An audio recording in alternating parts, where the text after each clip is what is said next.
Ada hadis qudsi. Saya bacakan hadisnya, lalu saya akhiri. Ini rahasia yang sangat besar. Ini hanya terjadi dalam sholat. Saya ulang, hanya terjadi dalam sholat. Qasamtu shalah baini wa baina abdi ala nisfain. Kata Allah di hadis qudsi, saya bagi sholat itu dua bagian, antara hak aku dengan hak hambaku, dua bagian. Wali abdi ma sa'al, kalau hambaku benar menunaikan hakku, maka aku akan berikan hak dia. Apa itu? Yuk masuk. Ini rahasia terbesar. Idza qala al-'abdu alhamdulillahi rabbil alamin. Kalau bacaan hamba di Al-Fatihahnya sampai kepada alhamdulillahi rabbil alamin, qala Allah azza wa jalla, maka Allah akan menjawab bacaannya. Hamadani abdi, hambaku sedang memujiku. Makanya tadi ketika antum sholat, rasakan antum dilihat Allah. Dijawab tuh. Tapi kalau antum gak punya perasaan, dia lihat diawasi Allah, diabaikan. Selesai itu. Makanya lain ke hatinya tuh ada perasaan enak.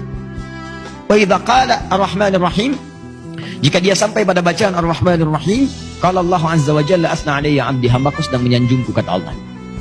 Wa idza qala maliki yaumiddin, kalau hambaku sampai pada bacaan maliki yaumiddin, qala Allah azza wa jalla majjadani abdi, Allah menjawab majjadani abdi, hambaku sedang mengagungkanku. Terakhir.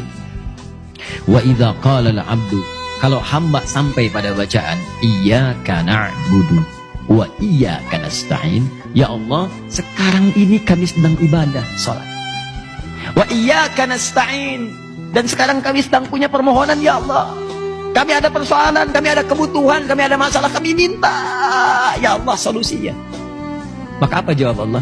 Perhatikan jawabannya, beda dengan yang tadi. Qala Allah azza wa jalla, rahasianya Allah langsung menjawab, hadza baini wa baina abdi, ini perjanjianku dengan hambaku.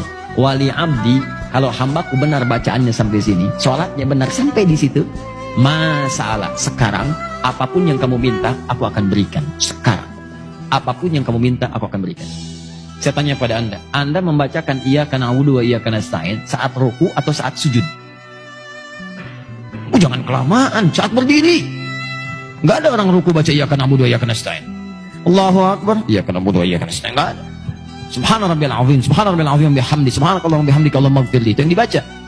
Iyyaka na'budu wa iyyaka nasta'in saat berdiri. Jadi berdiri saja, kalau antum benar tuh salatnya baru berdiri begini, itu seketika antum butuh apa dikabulkan. Nabi Zakaria pernah minta dalam berdiri. Dirangkum di Quran surah 3. Tadi malam saya jelaskan ayat 38 sampai 39. Itu sedang sholat. Waktu sholat minta kepada Allah. Mintanya apa? Minta supaya istrinya bisa mengandung. Padahal secara medis gak mungkin punya keturunan. Karena istrinya divonis maaf menopause dan mandul. Kata medis gak bisa nih. Kata klinis mustahil punya keturunan. Gak bisa. Maka beliau langsung bermohon kepada Allah. Tinggalkan pendapat manusia, itu tanda Allah ingin memberikan langsung tanpa pendapat manusia lagi. Maka beliau sholat. Dalam sholatnya minta kepada Allah. Hunalika da'a Zakaria Rabbah. Diabadikan di Quran.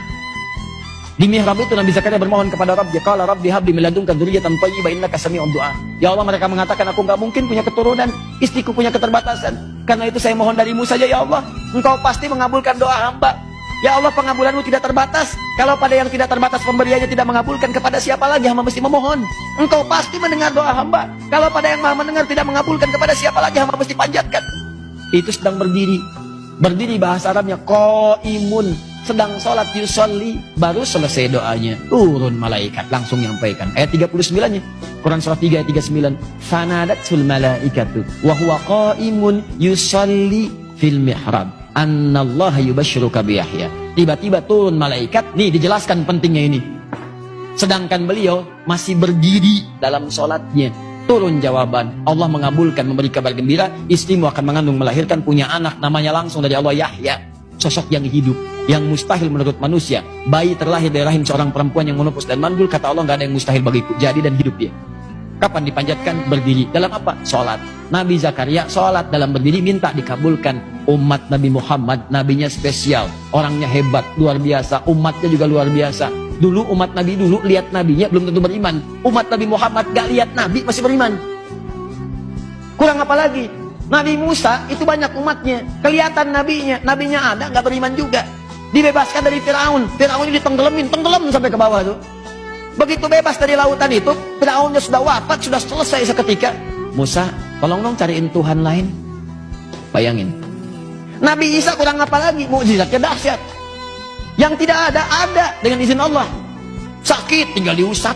Orang ke dokter ini diusap. Nabi Isa sakit mata, usap melihat. Nabi Isa kolera, usap lihat. Nabi Isa, Nabi Isa itu usap, tinggal usap. Dokter bangkrut lah pada saat itu. Ya. Usap, yakin. Kedua, ini yang paling dahsyat, menghidupkan yang mati dengan izin Allah. Ada persoalan, hidup dengan izin Allah. Hidup, naik lagi, berdiri. Ngasih tahu persoalannya, wafat lagi dengan izin Allah. Sampai sebegitunya, nggak yakin juga, dicari-cari nabinya, mau dibunuh. Bayangkan, Anda bayangkan, umat yang melihat masih ingkar juga. Umat Nabi Muhammad beda, nggak pernah lihat nabinya tuh kayak kita sekarang. Kalau di zaman Nabi melihat Nabi beriman, itu biasa. Nih, kita nggak pernah lihat. 15 abad udah lewat. Bahkan ada yang mimpi pun gak pernah lihat, masih mau beriman. Maka Allah berikan yang spesial untuk umat Nabi Muhammad.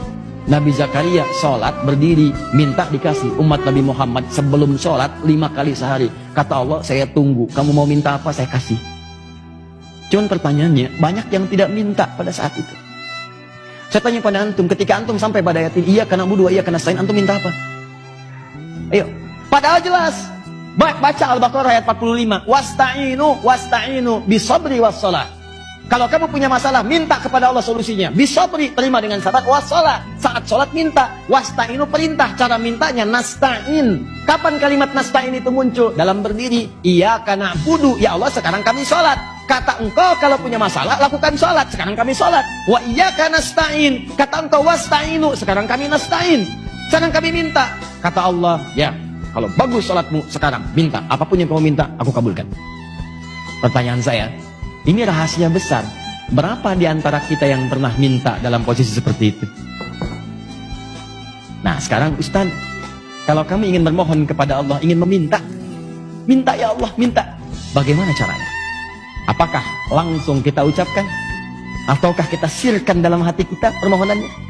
Ataukah kita pilih ada isyarat ayat-ayat lain yang kalau dibacakan Allah kabulkan?